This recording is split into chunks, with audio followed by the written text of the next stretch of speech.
माँ बत्तख ने अंडे देने के लिए तालाब के करीब एक दरख्त के नीचे खूबसूरत जगह तलाश कर ली थी। उसने 5 अंडे दिए। महसूस किया कि 5 अंडों में से एक अंडा मुख्तलिफ था।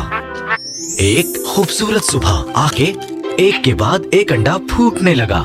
सब टूट गए थे, सिर्फ एक के अलावा। वो अंडे पर बैठ गई और सारी गर्मजोशी दे दी जितनी वो दे सकती थी। एक खूबसूरत सुबह जब अंडा फूटा, वहाँ से एक बदसूरत सुरमई रंग वाला बच्चा निकला।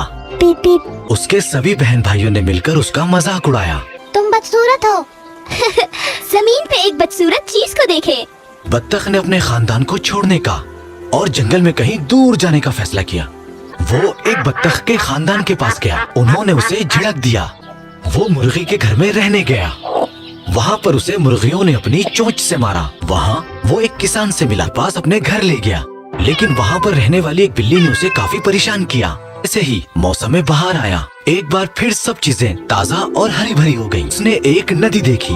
वो उस नदी के करीब गया और एक खूबसूरत राजहंस को तैरते हुए देखा। उसको उससे प्यार हो गया। उसने उस खूबसूरत राजहंस से शादी कर ली जिससे वो प्यार करता था और उसके बाद वो हमेशा खुश रहने लगा।